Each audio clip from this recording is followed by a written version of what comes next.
الحمد لله وحده والصلاة والسلام على من لا نبي بعده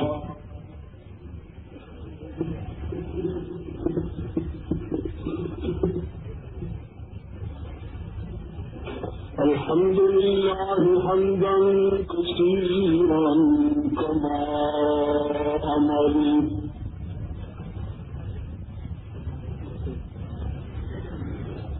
ونشهد أن لا إله إلا الله وحده لا شريك له في الخلق والأمر إرغاما لمن جحد به وكفر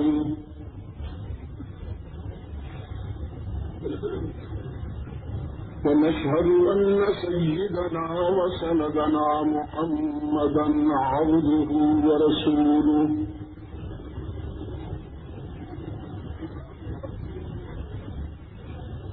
المبعوث إلى الأسود والأحمر لتتميم مكارم الأخلاق لا يخلق نبي ولا رسول بعده ولا أمة بعد أمته ولا شريعة بعد شريعته ولا كتاب بعد كتابه صلى الله تعالى عليه وعلى آله وأصحابه الذين هم خلاصة العرب الألباء وخير الخلائق بعد الأنبياء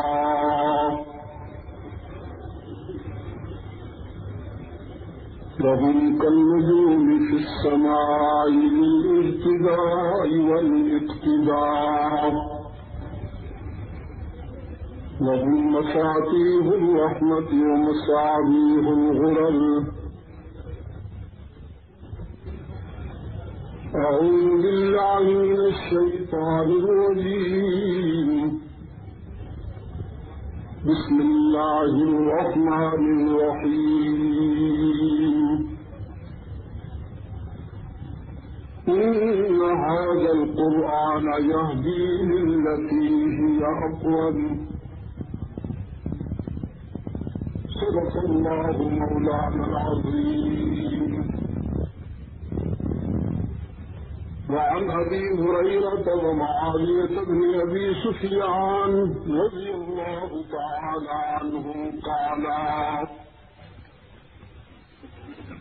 قال رسول الله صلى الله عليه وسلم من يرد الله به خيرا يفقهه في الدين وصدق رسوله النبي الأمي الكريم ونحن على ذلك لمن الشاهدين والشاكرين والحمد لله رب العالمين. خدا در انتظار حمد مانی محمد کشو در راہ سنانی محمد حامد حمد خدا بس خدا مدافرین مصطفیٰ بس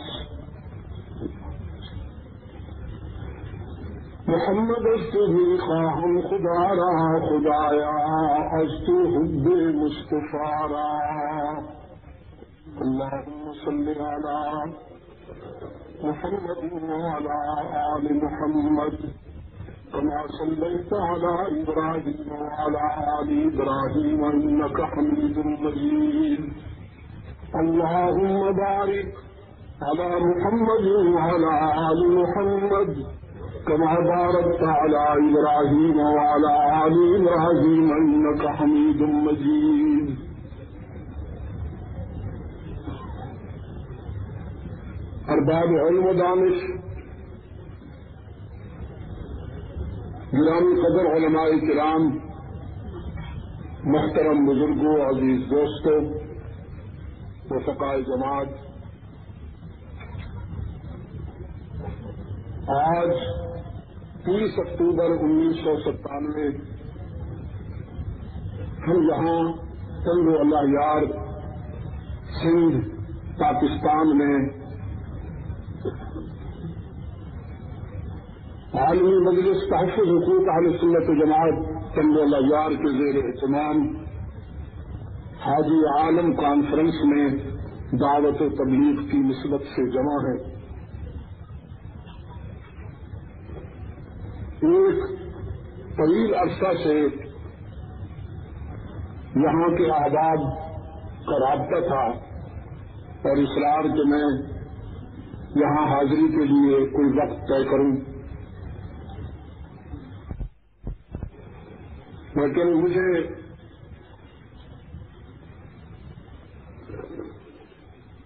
کچھ بیرونی ممالک کے تقاضے درپیش تھے۔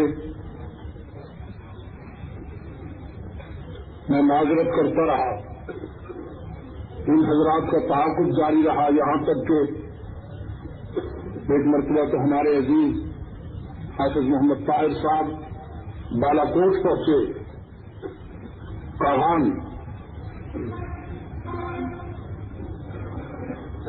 تاہم میں ابھی جب افریقی ممالک اور فرانس کے سفر سے واپس آیا ہوں تو پہلی فرصت میں ہم نے آج کا یہ دن تنگ اللہ یار کے دوستوں کی ملاقات کے لیے اپنی تقدیر میں طے کیا۔ اللہ کا شکر ہے کہ اس کی تقدیر بھی ہم نوا رہی اور ہم بعافیت آج ایک خوبصورت عنوان کے تحت مل بیٹھے ہیں، سیرت اور وہ بھی رحمت عالم کی۔ میں کہا کرتا ہوں،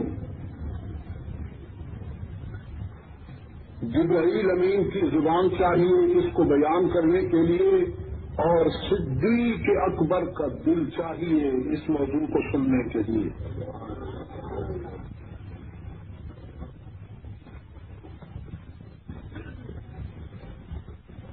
وہ ذات جس کے چاہنے والوں میں سر فہرست خود اس کا خالق ہو اور پھر اس کے چاہنے والوں میں صدیق و مجدد الفسانی، ابن تیمیہ، رومی، غزالی، ولی اللہ، محمود حسن، معین الدین چشتی، نظام الدین، اشرف علی تھانوی اور محمد الیاس، محمد زکریا جیسے روشن ضمیر کھڑے ہوں۔ آپ مجھے بتائیے کہ ہم جیسے بے علم و عمل بے بذات انسانوں کا کیا شمار ہے اس قطار میں؟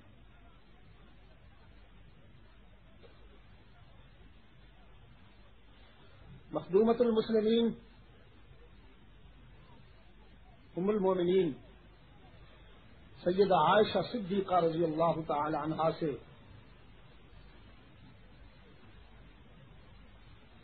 ان کے روحانی بیٹوں نے، حضرات صحابہ نے درخواست کی تھی کہ آپ ہمیں اللہ کے رسول کے اخلاق اور آپ صلی اللہ علیہ وسلم کے شمائل بتائیے کہ آپ نے اللہ کے رسول کو قریب سے دیکھا ہے۔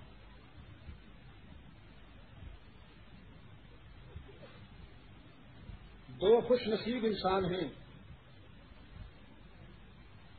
جنہوں نے اللہ کے رسول کو اتنا قریب سے دیکھا ہے کہ روح الامین کو بھی وہ قرب نصیب نہیں۔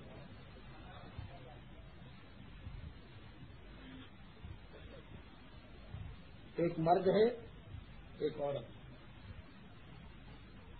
اور ارباب علم و دانش حد ہو گئی حسن اتفاق کی کہ ایک باپ ہے، ایک بیٹی۔ باپ پیکر صدق و صفا، منبع جود و سخا، سیدنا ابو بکر صدیق، اور انہی کی بیٹی طے کرے عفت و عصمت سیدہ عائشہ صدیقہ رضی اللہ تعالی عنہ۔ ابو بکر نے اللہ کے رسول کی جلوتوں کو دیکھنے کی حد کر دی، اور صدیقہ کائنات سیدہ عائشہ نے اللہ کے رسول کی خلوتوں کو دیکھنے کی حد کر دی۔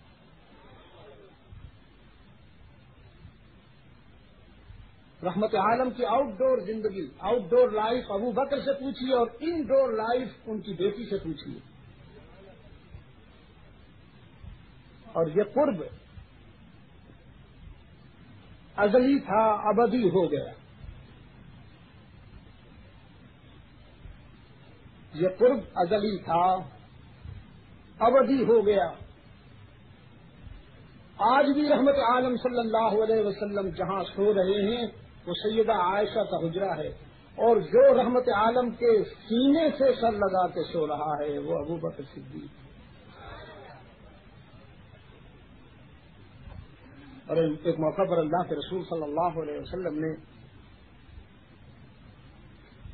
دائیں ہاتھ اپنے یار غار کا اور بائیں ہاتھ سے اپنے تلمیذ امام عدل و حریت فاروق اعظم یوں بلند کر کے دنیا والوں کو فرمایا، یہ منظر آنکھوں میں بٹھا لو، یہ منظر دل میں بسا لو، فقضا نحشر یوم القیامہ، ہم حشر میں بھی اسی طرح اٹھیں۔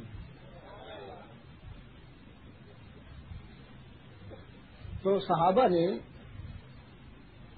رضوان اللہ علیہ مجمعین سیدہ عائشہ رضی اللہ عنہا سے عرض کیا، آپ نے اللہ کے رسول کو قریب سے دیکھا ہے، آپ ہمیں ان کے اخلاق اور آپ کے شمائل سے باخبر کی۔ تو فرمایا قرآن پڑھتے ہو کہ نہیں؟ عرض کیا پڑھتے ہیں۔ فرمانے لگی اور غور سے پڑھا کرو، قرآن سے بہتر رحمت عالم کی سیرت کو سمجھنے کے لیے کوئی کتاب نہیں ہے دنیا۔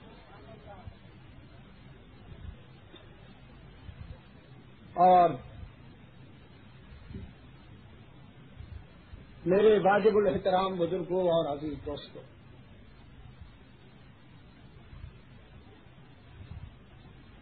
آج کی گفتگو میں کتاب اللہ کا وہ حصہ پیش نظر ہے جس کی تلاوت اور سماعت کی ہم نے ابھی سعادت حاصل کی۔ حق تعالی کا ارشاد ہے،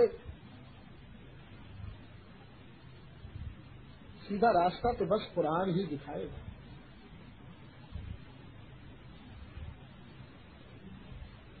راہ راست کی طلب، سیدھے راستے کا تجسس، تلاش انسان کی فطرت میں ہے۔ ہر انسان راہ راست کی تلاش میں ہے۔ جو لوگ بھٹکے ہوئے ہیں، میں سچ کہہ رہا ہوں، ان پر ناراض نہ ہوئیے، ان سے پیار کیجیے، انہیں سیدھے راستے کی خبر دیجیے۔ اگر مقدر میں ہے تو راہ راست پہ آ جائیں گے۔ طلب ان کو بھی ہے سچی اور سیدھے راستے کی۔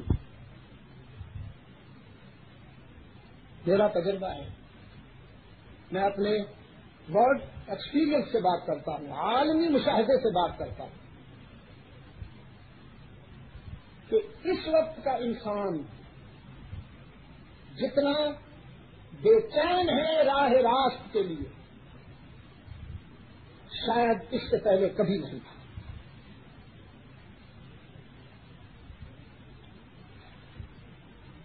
اشتراکیت اپنے انجام کو پہنچ چکی۔ روس کا دعویٰ تھا کہ میں عالم انسانیت کی رہنمائی کروں گا، میرے پاس قیادت کی صلاحیت ہے، میں دنیا انسانیت کا نجات دہندہ بنوں گا، میری طرف آؤ۔ وہ ٹھکانے لگ چکا۔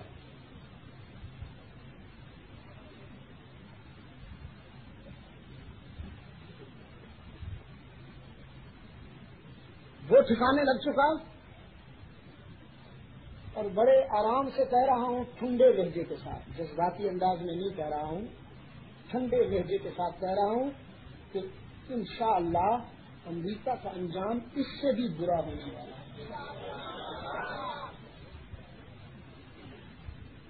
بہت آرام سے کہہ رہا ہوں.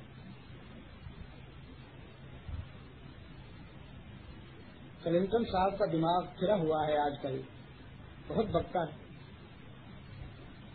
اور سونے کے لیے نیند ڈرنک کرتا ہے, نیند, اور کہتا ہے کہ یہ مسلمان ٹیررسٹ ہیں, مسلمان دہشت گرد ہیں, یہ فنڈامنٹلسٹ ہیں. اصل بات کیا ہے؟ اسلام کی صداقتیں امریکہ کی بنیادوں میں اتر چکی ہیں. ہر سال 20,000 سے زیادہ لوگ اسلام قبول کر رہے ہیں, صرف امریکہ.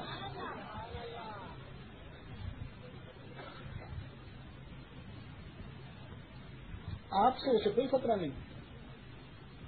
آپ سے تو وہ مطمئن ہے کہ اس کے ایجنٹوں نے آپ کو لڑا دیا ہے آپس میں.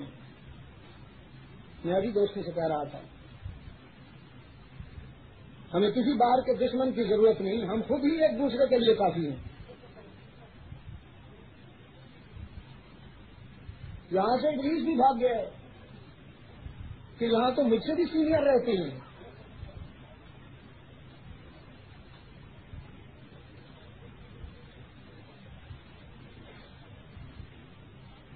انشاءاللہ مگر فکری زوال کے آخری بہانے پہ کھڑا ہے اس وقت, فکری اور اخلاقی.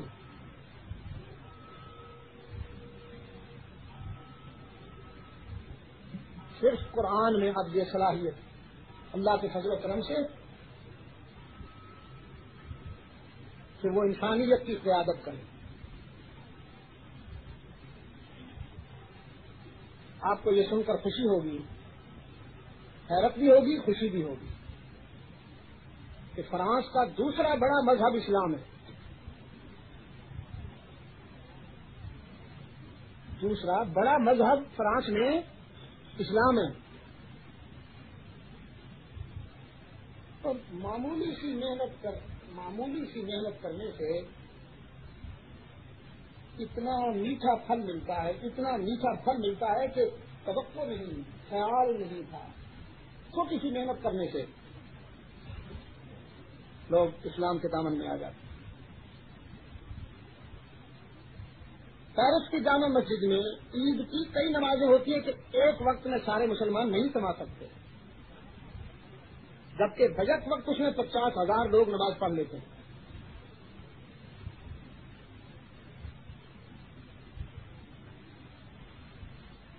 میں ہیتھرو سے سن فرانسسکو کے لیے روانہ ہوا. ہمیں تقریباً 18 گھنٹے جہاز میں گزارنا تھا, اور 747 جمبو جہاز تھا جس میں تقریباً 450 کے قریب پیسنجر تھے. اس میں ہی ایک ایسا تھا کہ جو ہر شخص میری طرف غور سے دیکھتا تھا اس حلیے میں. باقی تو سارے کہ یہ پگڑی اور یہ کرتا اور یہ حلیہ وہ سب مجھے دیکھتے تھے غور سے. اٹھ کے بھی بعد آتے تھے, میری سیٹ کے پاس کھڑے ہوتے تھے, پھر میرا جائزہ لیتے تھے سر سے پاؤں تک. ایک جوڑی تو آ کر مووی بنانے لگی تو میں نے ان سے درخواست کی, please stop it, no movie. تو سفر کے دوران عملے کا ایک آدمی میرے پاس آیا.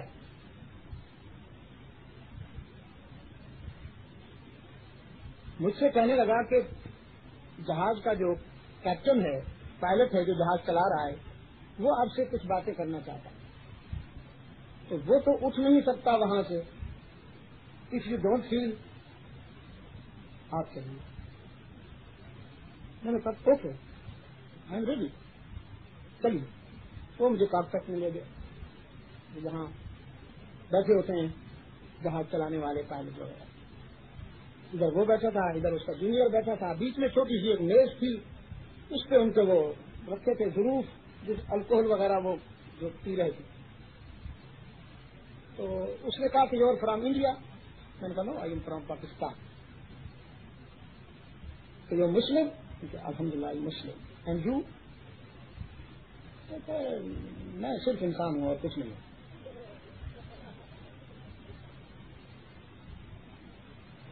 You religious? I don't believe religious. کسی مذہب کو میں نہیں مانتا. You believe God? No I don't believe God. میں اللہ کو بھی نہیں مانتا. میں نے کہا آئے کہاں سے ہو؟ کہتا بس فطرت لے آئیے، نیچر لے آئیے.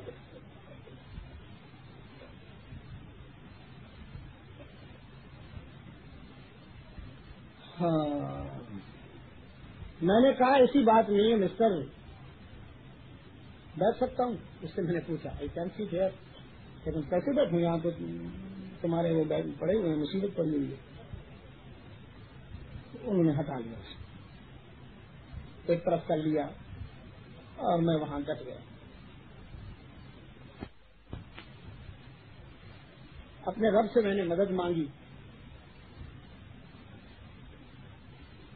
کہ ایک تو لاکھوں کے اجتماع میں بات کرنا ہوتی ہے، آج تو میری مدد فرما کہ سننے والے صرف 2 ہیں اور وہ 2 بھی اپنے نہیں ہیں.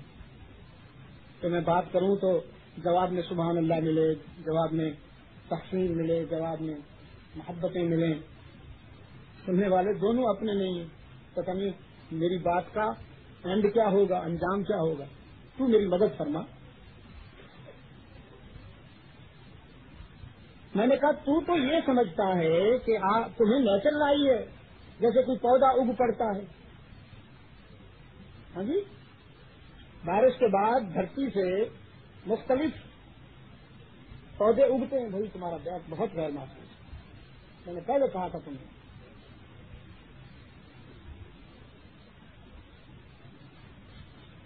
کب سیکھو؟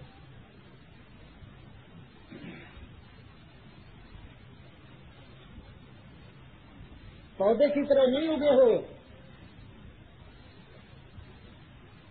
پتا ہے تم کیسے آئے ہو؟ بتاؤں؟ کیسا وائے نا.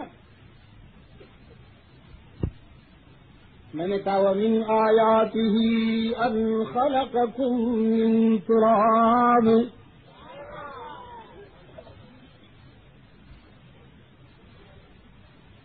وَمِنْ آيَاتِهِ أَنْ خَلَقَكُم مِّن تُرَابٍ ثُمَّ إِذَا أَنْتُمْ بشر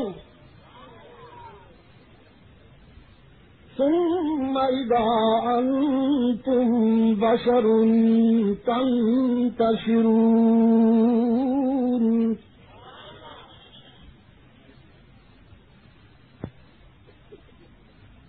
تم ایک ناکارہ مٹی سے بنائے گئے ہو. من صلصال کالفخار. من صلصال کالفخار. اب جتنی میرے اندر صلاحیت تھی میں اس کو سمجھاتا رہا، ٹرانسلیشن کرتا رہا، ترجمہ کرتا رہا. یہ صلصال جو ہے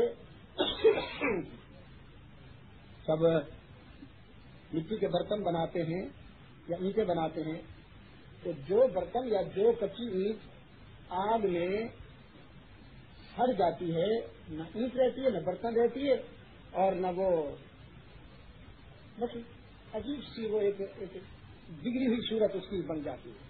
مٹی بھی نہیں رہتی، پتھر بھی نہیں رہتی، ایک بگڑی ہوئی صورت بن جاتی ہے. کھنگر کہتے ہیں شاید اس کو، کھنگر بن جاتا ہے. اللہ نے فرمایا ہم نے تمہارا یہ ڈھانچہ اسی کھنگر والی مٹی سے بنایا. کہیں یہ نہ سمجھنا کہ ہیرے سے بنائے گئے، کہیں یہ نہ سمجھنا کہ سونے سے بنائے گئے ہو، موتیوں سے بنائے گئے ہو. بنایا تو ہم نے تمہیں کھنگر سے ہے، لیکن موتی بھی تمہارا مقابلہ نہیں کر سکتے،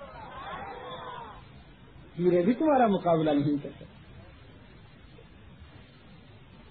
اچھا ایک جگہ تو یوں فرمایا اس بگننگ پوائنٹ. دوسری جگہ فرمایا فَلْيَنظُرِ الْإِنسَانُ مِمَّ خُلِقَ. فَلْيَنظُرِ الْإِنسَانُ مِمَّ خُلِقَ. خُلِقَ مِن مَّاءٍ دَافِقٍ. يخرج من بين الصلب والترائب.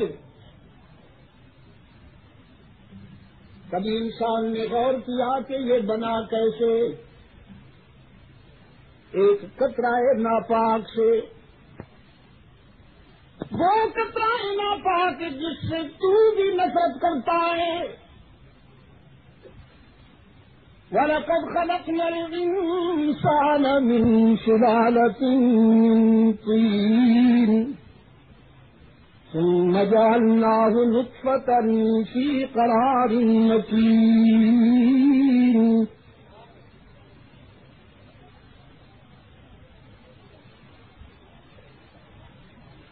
ثم خلقنا النطفة علقة فخلقنا العلقة مضغة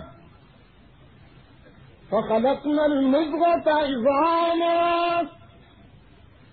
فكسونا العظام لحما ثم أنشأناه خلقا آخر فتبارك الله أحسن الخالقين.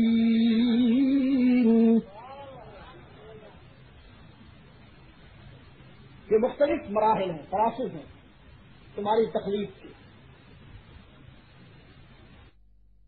بنایا خنجر ناکارا جو نہ تعمیر میں کام آتا ہے نہ اس پہ کوئی کھیتی ہوتی ہے. پھر قطرہ ناپاک جس سے تم بھی نفرت کرتے ہو، وہ تمہارے آغاز کا عنوان بنا تاکہ تمہیں سمجھ میں آئے کہ ہم کتنی گندی چیز سے کتنی اچھی چیز بنا سکتے ہیں. ومن آیاته أن خلقكم من تراب ثم إذا أنتم بشر تنتشرون. ومن آياته أن خلق لكم من أنفسكم أزواجا لتسكنوا إليها وجعل بينكم مودة ورحمة إن في ذلك لآيات لقوم يتفكرون. ومن آياته خلق السماوات والأرض واختلاف ألسنتكم وألوانكم إن في ذلك لآيات للعالمين. ومن آياته منامكم بالليل والنهار وابتغاؤكم من فضله. تم اپنی تخلیق پر غور کرو گے تو ہم سمجھ میں آئیں گے. تم اپنی گریبان میں جھانکو گے تو ہم ضرور سمجھ میں آئیں گے. تم دیکھتے نہیں ہو کہ ہم نے تمہیں اس دنیا میں بھیج کر تمہاری زندگی کو پرسکون بنانے کے لیے تمہیں رفاقتیں عطا کی کہ تنہائی تو بس میرا زیور ہے، میری نبھ سکتی ہے تنہائی میں، تمہاری تو نہیں نبھ سکتی نا. خلق لكم من أنفسكم أزواجا لتسكنوا إليها وجعل بينكم مودة ورحمة. ہم نے رفاقتیں تمہیں رفاقتیں عطا کی، پھر تمہارے اندر اعتماد اور مودت کی روح پیدا کی.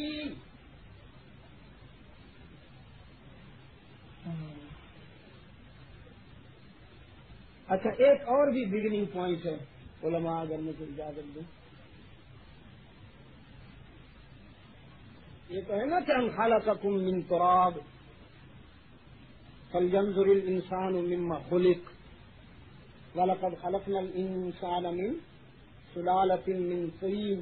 ایک اور بگننگ پوائنٹ ہے، وہ ایک روشن ضمیر نے عجیب بات کہی. دارالعلوم دیوبند کے بانی فاؤنڈر قاسم العلوم والخیرات حضرت مولانا محمد قاسم نانوتوی رحمت اللہ تعالی علیہ. لوگ اسے شعر کہتے ہوں گے، میں اسے امپریشن کہتا ہوں، تاثر کہتا ہوں، شعر نہیں کہتا. فرمایا سب سے پہلے مشیت کے انوار سے نقش روئے محمد بنایا گیا.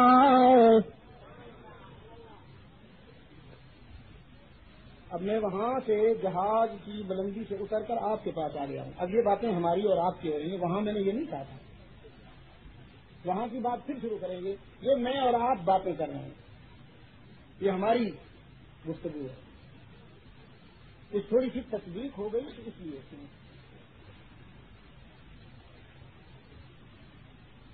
حلقہ ضروری ہوتا ہے، مبالغہ شعری ضرورت ہے، لیکن یہ عاشق صادق کا تعصب ہے. جوش میں بھی ہوش میں ہے. سب سے پہلے مشیت کے انوار سے، مشیت کہا، ربوبیت نہیں کہا. سب سے پہلے مشیت کہا، الوہیت نہیں کہا کہ نور من نور اللہ. سب سے پہلے مشیت کے انوار سے نقش روئے محمد بنایا گیا. اب مشیت یعنی سب سے پہلے اللہ نے اپنی چاہت کی تنویر سے، اپنی خواہش کے اجالوں سے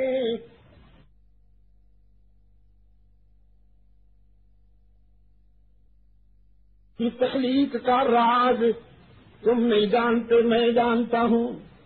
بے شک ان میں کچھ اسرار بھی ہوں گے، بے شک ان میں کچھ منفی بھی ہوں گے، اور پھولوں کے ساتھ کانٹے تو ہوا ہی کرتے ہیں نا.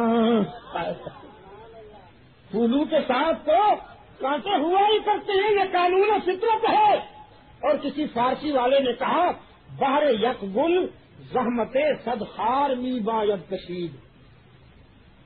بہر یک گل، یہ جو گلاب کا پھول ہے نا، اس کے کانٹے بڑے عجیب ہوتے ہیں. باقی کانٹے پتلے پتلے، اس کے کانٹے کمبخت آگے سے نکیلے، پیچھے سے موٹے، ٹوٹ بھی نہیں سکتے.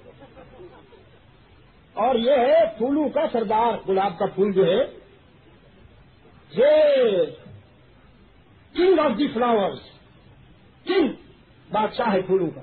سخت کانٹے ہیں، کانٹے سب سے زیادہ سخت ہیں. رب العالمین نے فرمایا عالم ما لا تعلمون. یہ راز کی بات ہے. بے شک کچھ کانٹے بھی ہیں اس مخلوق میں، لیکن اس میں ایک پھول بھی تو ہے جو میرا محبوب ہے. اور پھر ایک بات اور بھی ہے، تم نے تو نہ کبھی ٹھوکر کھانی ہے نہ معافی مانگنی ہے. جب تم غلطیاں نہیں کرو گے تو معافی کب مانگو گے؟ نہ تم نے رونا ہے نہ تم نے معافی مانگنی ہے. میں کچھ ایسے بھی بنا رہا ہوں جو ٹھوکریں کھائیں گے، غلطیاں کریں گے، گناہ کریں گے، پھر شرمندہ ہو کر روتے ہوئے میرے در پہ آئیں گے. ملتزم سے لپٹ کر رو رو کر دعائیں مانگیں گے. وہ روتے ہوئے آئیں گے اور میں معاف کر کے انہیں غفور الرحیم ثابت ہو جاؤں گا. اچھا مجھے علماء ایک بات بتائیں، یہ کائنات کا جو پہلا انسان ہے سیدنا آدم، اللہ نے جب ان سے فرمایا کہ لا تقربا هذه الشجرہ، اس درخت کے قریب نہ جانا، اللہ کو معلوم تھا کہ یہ درخت کے پاس جائے گا کہ نہیں تھا؟ معلوم تھا نا. پھر کیوں فرمایا لا تقربا هذه الشجرہ؟ پتا تو تھا، پتا تو تھا میرے رب کو کہ اس نے جانا ہے، اسی سے نسل انسانی کی ارتقاء ہوگی. پھر کیوں فرمایا لا تقربا هذه الشجرہ؟ پتا ہے وہ لہجہ یوں نہیں تھا لا تقربا هذه الشجرہ، یہ لہجہ نہیں تھا. لہجہ یوں تھا لا تقربا هذه الشجرہ. فرق ہے نا، لا تقربا هذه الشجرہ اور ایک لہجہ لا تقربا هذه الشجرہ، اس درخت کے پاس نہ جانا. کیا مطلب؟ نجا کے دو، ذرا مجھے نجا کے دکھا دو بھائی. اور وہ چلے گئے، جانا تھا، تقدیر یہی تھی، جانا تھا، چلے گئے. جب چلے گئے فَتَلَقَّىٰ آدَمُ مِن رَبِّهِ كَلِمَاتٍ، پھر وہ کلمے بھی آدم کے دل میں خود اتارے کہ اب یہ ادا کرو تو میں معاف کر دوں. ربنا ظلمنا انفسنا وَإِن لَّمْ تَغْفِرْ لَنَا وَتَرْحَمْنَا لَنَكُونَنَّ مِنَ الْخَاسِرِينَ.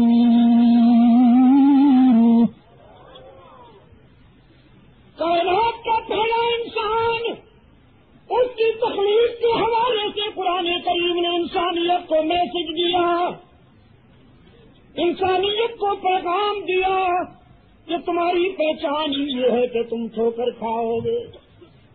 تمہارے باپ نے بھی ٹھوکر کھائی، تمہاری پہچان یہی ہے کہ تم ٹھوکر کھاؤ گے، اور میری شان یہی ہے کہ میں معاف کرتا جاؤں گا.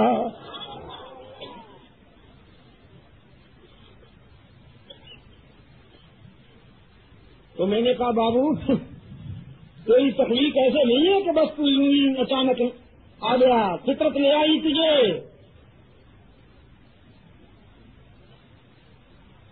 قرآن کریم بڑا مہربان ہے، بڑا سچا دوست ہے. قرآن کریم اس کی ساری کوشش یہ ہے کہ بندے کا رابطہ اللہ سے صحیح ہو جائے. یہ کائنات کو موضوع بنا کر میں نے کہا قرآن کہتا ہے أَلَمْ تَرَوْا كَيْفَ خَلَقَ اللَّهُ سَبْعَ سَمَاوَاتٍ طِبَاقًا أَلَمْ تَرَوْا كَيْفَ خَلَقَ اللَّهُ سَبْعَ سَمَاوَاتٍ طِبَاقًا وَجَعَلَ الْقَمَرَ فِيهِنَّ نُورًا وَجَعَلَ الشَّمْسَ سِرَاجًا. دیکھتے ہو ہم نے آسمان کیسے بلند کیے، اور پھر تمہارے ذوق نظر کی تسکین کے لیے آسمان کے دامن میں ستاروں کی انجمن سجا دی. اگر یہ نہیں اور ادھر لوڈ شیڈنگ ہو، تم یوں آنکھیں جو اٹھاؤ آسمان کی طرف، ایسا اندھیرا تمہاری آنکھوں کو اچک لے، تمہارے احساس کو اچک لے کہ چیخیں مار مار کے مر جاؤ.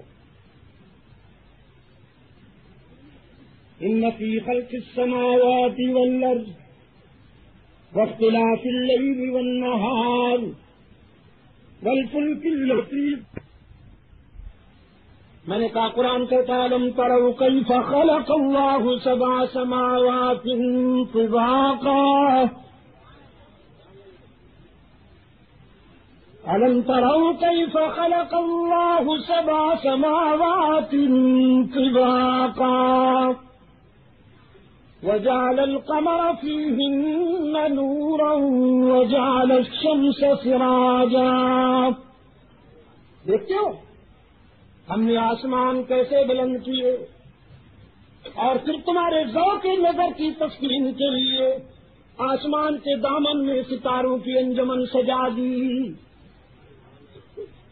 اگر یہ نہ ہو اور ادھر لوڈ شیڈنگ ہو، تم یوں آنکھیں جو اٹھاؤ آسمان کی طرف، ایسا اندھیرا تمہاری آنکھوں کو اچک لے، تمہارے احساس کو اچک لے کہ چیخیں مار مار کے مر جاؤ.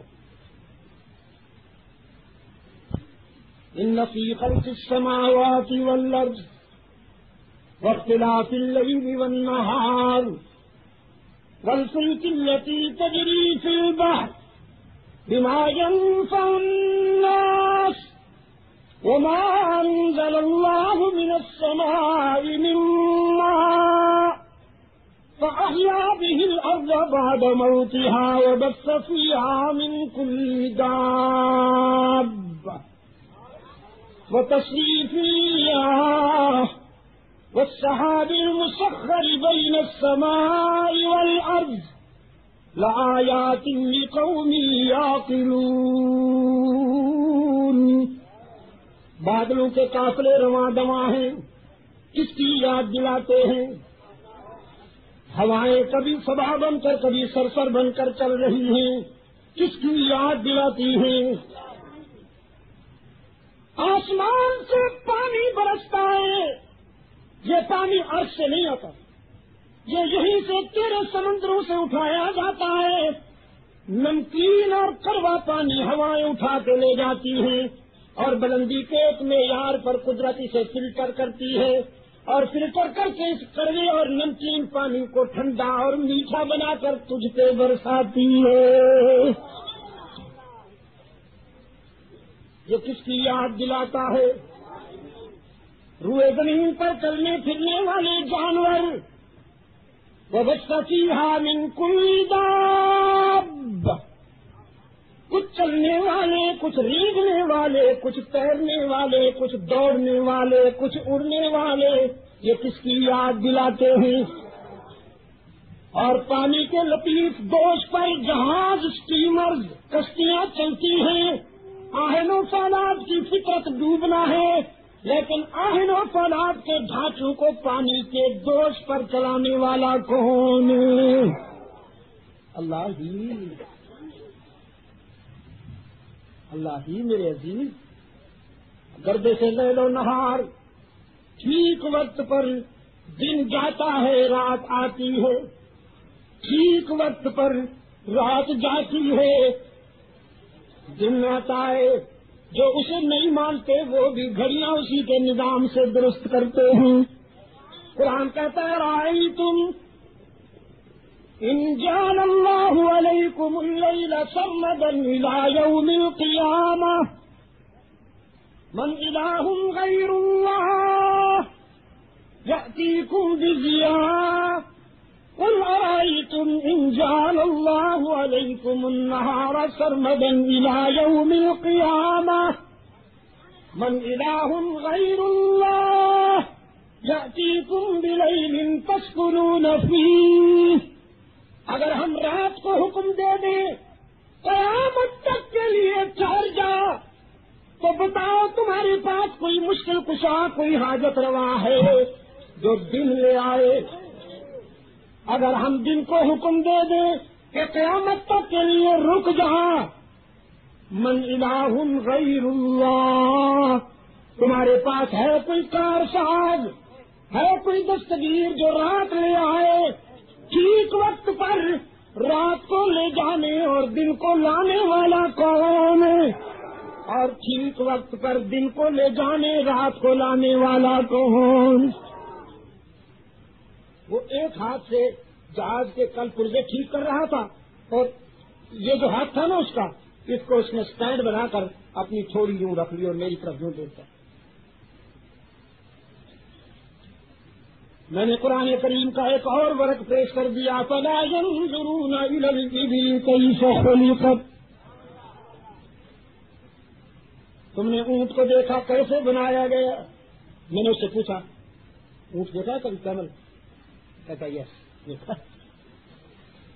افلا ينظرون الى الابل كيف خلقت والى السماء كيف رفعت. آسمان کو کیسے بلند کیا گیا، والى الجبال كيف نصبت. پہاڑوں کو کیسے ٹھوک دیا گیا. وہ جو کبھی کبھی ہم نماز کا وقت ہو جاتا ہے نا سفر کے دوران، اور ہوتے ہیں پہاڑ کی بلندی پر، پھر مسلح یا چادر یا رومال بچھاتے ہیں تو ہوا اڑاتی ہے، پھر ہم کیا کرتے ہیں؟ اس کے کناروں پہ پتھر رکھ دیتے ہیں. ہم اپنے چھوٹے سے رومال، چھوٹے سے مسلح کو بیلنس کرنے کے لیے پتھر رکھتے ہیں. اللہ نے اپنی اس قرۂ ارض، اپنی دھرتی کی چادر کو بیلنس کرنے کے لیے کناروں پہ پہاڑ چھوڑ دیے.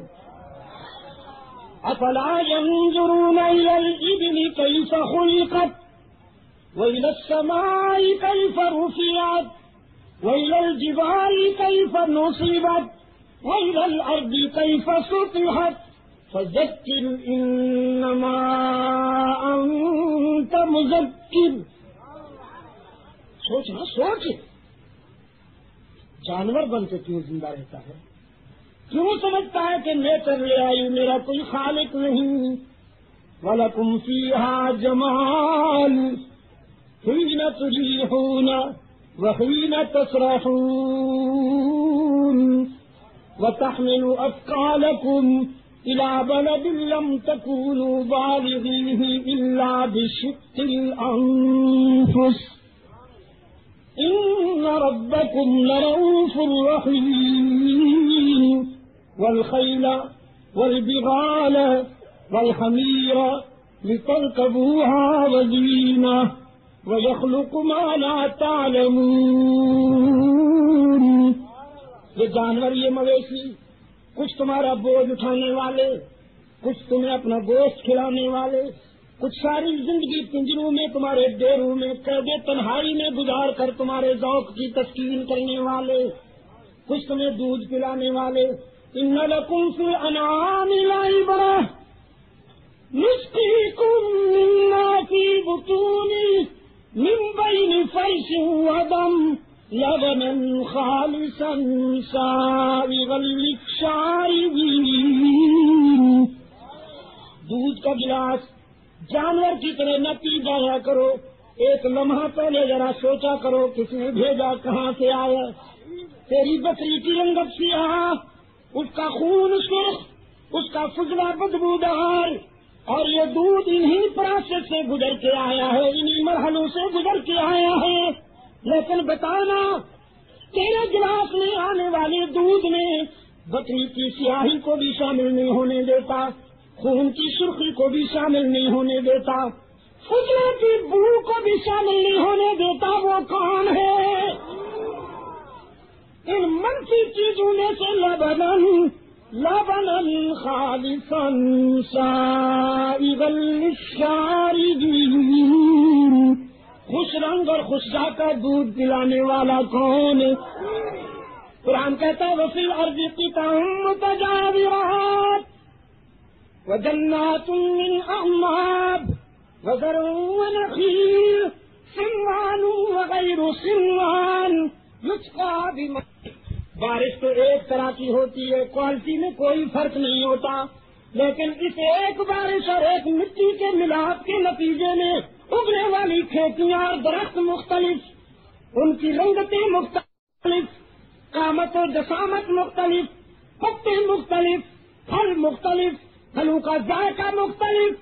یہ ساری کرم نوازیاں کرنے والا کون؟ پہاڑوں پہ جاتے ہو کبھی؟ ایک پہاڑ میں کئی درجے ہوتے ہیں. میں تو میری اکثر زندگی پہاڑوں میں گزر گئی، میں بہت جاتا ہوں. پہاڑ بڑے خطیب ہیں، یقین فرمائیے، ایسے خطیب ہیں، ان کی خاموشی میں اتنی بلاغت ہے، اتنی فصاحت ہے کہ ہماری تو پوری بات نہیں کی. میں نے کہا نہیں مسٹر، قرآن نے پوری بات کی، تمہارا دماغ ادھورا تھا، قرآن کا احسان ہے. اس وقت قرآن نے وہ بات کی جو اس وقت کے معاشرے کے سامنے تھی چیزیں، قرآن نے انہیں کا تذکرہ کیا. اگر قرآن اس وقت کہتا ہم تمہیں ٹیکس دیں گے، ہم تمہیں ٹیلی فون دیں گے، ہم تمہیں کمپیوٹر عطا کریں گے، ہم تمہیں ٹرین عطا کریں گے، ہم تمہیں جہاز عطا کریں گے، تو لوگ پوچھتے صاحب قرآن سے یہ ٹیلی فون کیا ہوتا ہے؟ تو بے شک اللہ اپنے محبوب کے دل پر القاء فرماتے، بتاتے ٹیلی فون کیا ہوتا ہے، اور رحمت عالم فرماتے وہ ایک آلہ ہوتا ہے، چھوٹا سا کان سے لگا لو، ہزاروں میل باتیں کرو. اچھا جی یہ کمپیوٹر کیا ہوتا ہے؟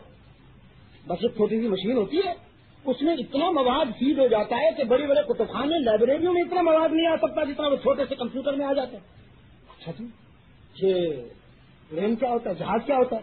بس یہ آہل و فولاد کا ایک ڈھانچہ ہوتا ہے. اللہ اپنے رسول کو بتاتا ہے، اور پیغمبر صاحب قرآن جو پہلا ترجمان قرآن تھا وہ انسانیت سے کہتا کہ وہ آہل و فولاد کا ڈھانچہ ہے، 400-500 انسانوں کو اٹھا لیتا ہے اور مہینوں کا سفر گھنٹوں میں طے کرتا ہے، آسمان کے دامن میں اڑتا ہے. اچھا جی یہ سچ کیا ہوتا ہے؟ وہ چھوٹی سی مشین ہوتی ہے، اس میں جہاں کراچی میں کاغذ ڈالو تو نیو یارک میں اسی تحریر کے ساتھ نکل آتا ہے، اسی وقت نکل آتا ہے. تو لوگ کہتے یہ مشین ہے جن، ایسا تو نہیں ہوتا. میں نے اس سے پوچھا تھا اسکالر سے، کیا اس وقت انسان ان چیزوں کو مان لیتا اگر قرآن بتاتا؟ آپ تو اس لیے کہہ رہے ہیں نہیں نا کہ آپ مسلمان ہیں. خدا کی قسم اس عیسائی نے کہا کہ انبلیویبل چیزیں ہیں، اگر اس وقت قرآن ان کا تذکرہ کرتا تو انسان نہ مانتا. میں نے کہا یہ رائٹ، نہ مانتا انسان. یہ قرآن کا احسان ہے کہ وَيَخْلُقُ مَا لَا تَعْلَمُونَ کہہ کر اشارہ تو کر دیا کہ بہت ساری نعمتیں پردہ غیب میں ہیں جو ہم تمہیں عطا کریں گے، لیکن ابھی ہم ان کا ذکر نہیں کرتے کہ تمہاری یہ جو سمجھدانی ہے یہ ذرا چھوٹی ہے۔ معراج اتنی آسانی سے سمجھ میں نہیں آئی تھی اس وقت کے انسان کو، اس وقت کے انسان کو اتنی آسانی سے معراج سمجھ میں نہیں آیا۔ یہ تو ابو بکر کے فکر نے امامت کی ہے، انسانیت کے فکر کی۔ جب ابو جہل مرتبہ بن سے رہا، کہنے لگا ابو بکر ان کی ہر بات مان لیتے ہو، اب یہ بھی مانو گے؟ تو کیا بات ہے؟ تو تمہارا استاد جن کو تم نبی مانتے ہو وہ کہہ رہا ہے رات کے ایک حصے میں فرش سے عرش تک پہنچاؤں، مانو گے؟ ابو بکر نے بغیر کسی تکلف کے فرمایا اگر تو کہے تو ماننا مشکل ہے، اگر یہ بات تو کہے تو ماننا کفر ہے، اور اگر میرے رسول نے کہا ہے تو انکار کفر ہے۔ ابو جہل نے کہا کبھی عقل سے تو کام لیا کرو۔ ابو بکر نے بلا تکلف جواب دیا مسٹر تجھے معلوم نہیں ہم اپنی عقل کی ساری صلاحیتیں رحمت عالم کے قدموں کے قربان کر چکے ہیں۔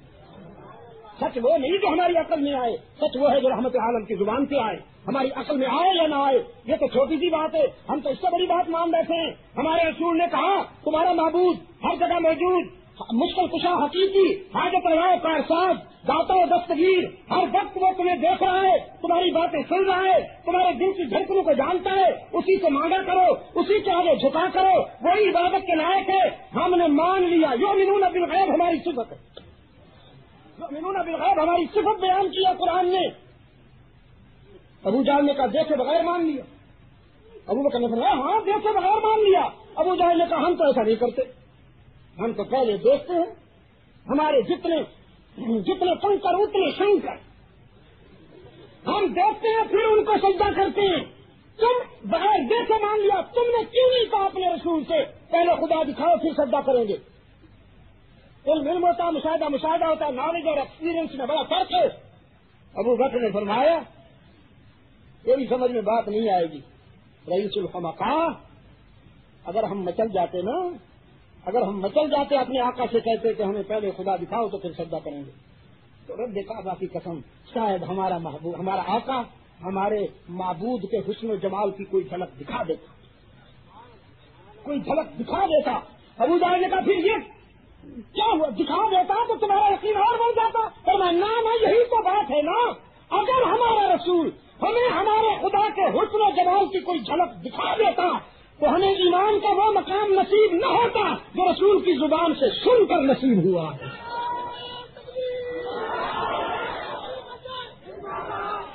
اس لیے کہ ہماری آنکھیں دیکھنے میں غلطی کر سکتی ہیں، رسول اللہ کی زبان بولنے میں غلطی نہیں کر سکتی۔ اور میں بھی جاتا ہوں، خود جا کے سنتا ہوں۔ بارگاہ رسالت میں آئے حدیث میں آتا ہے کہ اللہ کے رسول کی نگاہیں بار بار اٹھتی تھی کسی آنے والے کے انتظار میں، ہائے صداقت کو مصدق کی انتظار تھی، صداقت کو مصدق کی انتظار تھی کہ اتنے میں ابو بکر سامنے آئے، اللہ کے رسول نے فرمایا راستہ دے دو، انہیں میرے قریب آنے دو۔ صحابہ نے راستہ دیا، ابو بکر رحمت عالم کے قدموں میں آئے اور کملی والے نے معراج کی کہانی بتانا شروع فرمائی، آغاز شروع کیا۔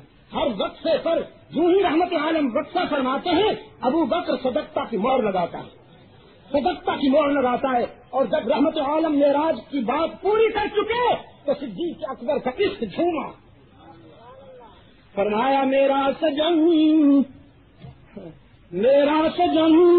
ملک کو پسند آج کر گیا، میرا سجن ملک کو پسند آج کر گیا، اتنا بلند عرش پہ پرواز کر گیا۔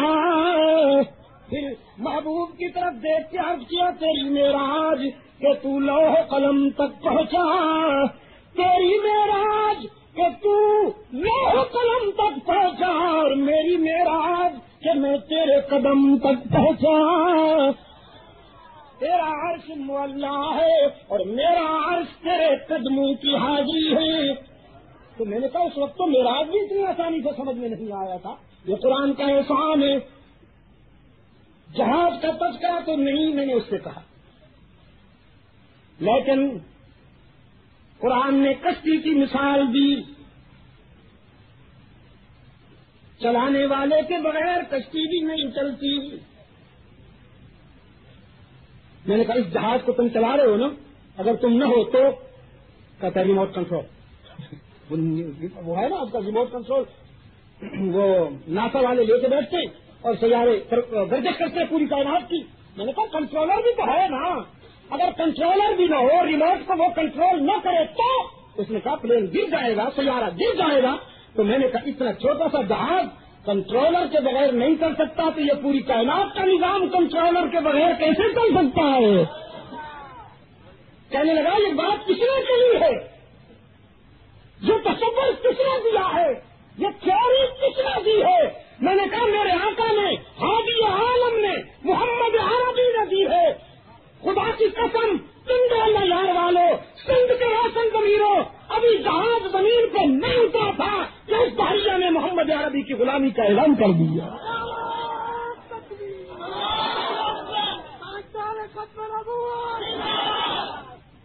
اللہ نے میرا وہ سفر ایسا باظفر کیا، وہ سفر ایسا باظفر کیا کہ پائلٹ مل گیا۔ میں نے اس کا نام محمد اسماعیل رکھا، اب اس کا رابطہ ہے مجھ سے۔ اس کی بیوی نے بھی اسلام قبول کر لیا ہے، ایک بیٹی نے بھی اسلام قبول کر لیا ہے، 2 لڑکوں نے بھی اسلام قبول کر لیا ہے، ایک بیٹی اور ایک لڑکا ابھی تک مسلمان نہیں ہوئے، اور وہ میرے بار بار فون کرتا ہے، خط لکھتا ہے کہ آپ دعا کریں کہ اللہ ان کو بھی اپنے دین کے لیے قبول فرما لے۔ میری گزارشات کا مطلب یہ تھا، جو بات شروع ہوئی تھی، اللہ اکبر، معذرت چاہتا ہوں میں نے بہت وقت لے لیا آپ کا۔ بات جو شروع ہوئی تھی وہ اس نقطے سے شروع ہوئی تھی کہ آج کے دور میں، عصر حاضر میں، پوری کائنات کی، پوری انسانیت کی نگاہیں قرآن کی طرف اٹھتی۔ آپ نے پڑھا نا اخبارات میں، UN کے اجلاس میں بھی قرآن پڑھا جا رہا ہے، وائٹ ہاؤس میں۔ یہ وائٹ ہاؤس نام کا وائٹ ہاؤس ہے، ورنہ یہ بلیک ہاؤس ہے۔ اس کا ٹائٹل وائٹ ہے، صرف بلیک ہاؤس۔ پوری انسانیت کی تباہی کے منصوبے وہیں بنتے ہیں، ہے نا جی، ویتنام سے لے کر بوسنیا تک پوری دنیا کی تباہی کے منصوبے وہیں بنتے ہیں۔ تو بلیک ہاؤس لیکن نام رکھا ہوا ہے وائٹ ہاؤس، وہاں بھی قرآن پہنچا ہوا ہے اللہ کے فضل و کرم سے۔ اور جیسا کہ میں نے عرض کیا، فرانس کا دوسرا بڑا مذہب اسلام ہے، اور برطانیہ میں 2200 مسجدیں اس وقت۔ یہ وہی برطانیہ ہے جہاں 1948 کے آباد و شمار میں صرف 2 مسجدیں بتائی گئی ہیں، صرف 2 مسجدیں تھیں 48 میں۔ آج وہاں برطانیہ میں 22 مسجدیں ہیں، اور وہ 2200 مسجدیں، 2200 اور وہ بھی ویران نہیں ہے۔ بعض مسجدوں میں تراویح کئی قسطوں میں ہوتی ہے، ایک وقت میں پورے نہیں آ سکتے نمازی، کئی قسطوں میں ہوتی ہے۔ وہاں چرچ مرثیہ خواہ ہیں کہ عیسائی نہ رہے، اور یہاں مسجد مرثیہ خواہ ہیں کہ نمازی نہ رہے۔ خدا کے لیے آپس میں نہ لڑو، میں ہاتھ جوڑتا ہوں۔ سیاست کرنی ہے اور بہت سے عنوان ہیں، سیاست کیجیے، اسلام کو معاف کر دو، اسلام کو ایکسپلائٹ مت کرو خدا کے لیے۔ میں نے اس دن اسلام آباد میں ایک اہم میٹنگ میں کہا کہ فرقہ وارانہ سیاست پر پابندی لگا دی، کہ کیا مصیبت، جس کو اور کوئی کام نہیں ملتا وہ گالی گولی کی زبان لے کے آ جاتا ہے اور VIP بن جاتا ہے، اور اس کو اتنی امپورٹنس مل جاتی ہے کہ ایسے معلوم ہوتا ہے جیسے عرش سے اترا۔ جو زیادہ تقریب، زیادہ تشدد کا پرچار کرے اس کو اہمیت مل جاتی ہے، کیوں؟ اسے ڈسکریج کرنا چاہیے، انکریج کیوں کیا جاتا ہے؟ باقی پوری دنیا میں اسلام کی دعوت اور اشاعت تاریخ 7 دور سے گزر رہی ہے، اور پاکستان میں یہ حال ہے۔ میں نے کینیڈا میں ایک ڈاکومنٹری فلم وہ انہوں نے دکھائی ہے ٹیلی ویژن پر، مسجدوں کو دکھایا، عبادت گاہوں کو دکھایا کہ گن پوائنٹ پہ نمازیں ہو رہی ہیں، پھر بم بلاسٹ ہوا ہے، لاشیں پڑی ہوئی ہیں، اعضاء بکھرے ہوئے ہیں، کارپیٹس انسانی خون سے بھرے ہوئے ہیں، انسانی اعضاء مسجد کے اندر بکھرے ہوئے ہیں، نیچے سلائڈ آ رہی تھی۔ اس اسلام، یہ اسلام ہے، یہ اسلام ہے جو خون بہاتا ہے، لاشیں پڑکاتا ہے۔ پھر انہوں نے چرچ دکھائے جن میں پیسفل پریئر ہو رہا تھا، لوگ شاید فرحاں جا رہے تھے، خوشی خوشی واپس آ رہے تھے عیسائی، اس کے نیچے سلائڈ آ رہا تھا۔ مری کے چرچ دکھائے، کراچی کے چرچ دکھائے، کوئی گن پوائنٹ نہیں تھی، وہاں کوئی پولیس نہیں تھی، نیچے سلائڈ آ رہی تھی، کرسچن ہوتی۔ عیسائیت میں امن ہے اور سکون ہے اور اسلام میں دہشت ہے اور تخریب ہے. کیا کر رہے ہو تم؟ کیا کر رہے ہو؟ ہر شخص اپنا اپنا ٹریڈ مارک، کسی نے پگڑیوں کا رنگ اور بنا لیا، کسی نے ٹوپیوں کا رنگ اور بنا لیا، اپنی اپنی دکانداری شروع ہو گئی. واٹ از دس؟ آپ ان سیاسی سوداگروں کو مایوس کرنے کا عہد کریں آج میرے پاس. اسمبلی کا ممبر بننے کا یہ کوئی طریقہ نہیں ہے. ہمیں پہلے اچھا انسان بن کر دکھانا ہے، پھر اچھا مسلمان بن کے دکھانا ہے. اگر سیاست کرنی ہے تو خدمت کرو لوگوں کی، لوگوں کے دکھ میں شامل ہو جاؤ. کتنا کھاتے ہو کہ کاربینہ رکھنی پڑتی ہے گھر میں. کھا کھا کے سوتے ہو اور سو سو کے کھاتے ہو. کھا کھا کے سوتے ہو، سو سو کے کھاتے ہو. سائز ہے کہ بڑھتا جا رہا ہے، بڑھتا جا رہا ہے. کہ اپنے سائز کا جواز پیش کرنے کے لیے حدیثیں کھڑی ہوئی ہیں. حضور کو بھی میٹھا بہت پسند تھا. رکھنا رہو. حضور کو میٹھا پسند تھا، راہ اپنے پتھر کھانا پسند نہیں تھے. مولوی صاحب صرف یہی حدیث ملی تجھے جس کا سویٹ ڈش کی گنجائش نکلے. دکھی لوگوں کا دکھ بانٹو اور اپنی خوشیاں شیئر کرو. لوگ تمہیں روک دیں گے. اسلام کو کھلونا مت بناؤ. خدا کے لیے پوری دنیا میں تماشا بن رہے ہو، پوری دنیا میں تماشا بن رہے ہو. یہ ملک اسلام کی مخلوق ہے، اسلام کی پیداوار ہے. اس کو اسلام نے بنایا. پاکستان کا فاؤنڈر اسلام ہے. اگر اسلام کا نعرہ مستانہ نہ ہوتا تو جنوبی ایشیا کا مسلمان کبھی اس کی تحریک میں شامل نہ ہوتا. میں غلط کہہ رہا ہوں؟ آج اسلام کو اسی ملک میں متنازع بنا دیا گیا. میں آپ سے درخواست کرتا ہوں آج کی اس ملاقات کے حوالے سے کہ عزم کر لے ہر شخص کو ہم تعمیر کریں گے اور وطن عزیز کو تمام خطرات سے بچانے کے لیے اپنا اپنا فرض ادا کریں گے. اللہ آپ کا حامی ناصر ہو. اللہم صلی علی محمد وعلی آل محمد وبارک وسلم. اچھا، 6 کے پروگرام میں مولانا عبدالغفور قاسمی صاحب اور مولانا جتنے بھی علماء آپ تشریف لائیں گے وہ سب کے سب واجب الاحترام ہیں. ان کی باتیں سننے کے لیے بھی ضرور تشریف لائیے گا. سیرت سید عائشہ صدیقہ رضی اللہ تعالیٰ عنہ پر ایک خطاب ہوا تھا، پتہ نہیں 86 لس بیلا کراچی میں. اللہ نے اس خطاب سے بہت سو کو ہدایت دی. اللہ قبول فرما. اور مجھے بہت خوشی ہے کہ حضرت قاری فتح محمد صاحب رحمۃ اللہ تعالیٰ علیہ نے مجھ سے فرمایا کہ شاہ صاحب اگرچہ ان کی زبان پہ خالص کا اثر تھا، میں تو سمجھ نہیں رہا تھا. ان کے شاگرد نے غلام قادر نے مجھے سمجھایا، فرمایا کہ یہ بیان آپ کی نجات کا ذریعہ بنے گا کہیں مدینہ طیبہ میں. تو اس کو چھپوا دیا ہے میرے عزیزوں نے. یہ کچھ کاپیاں ہیں جو آپ کے بعد آپ لے سکیں گے. عالمی مجلس تحفظ حقوق السنت و جماعت کے کارکنان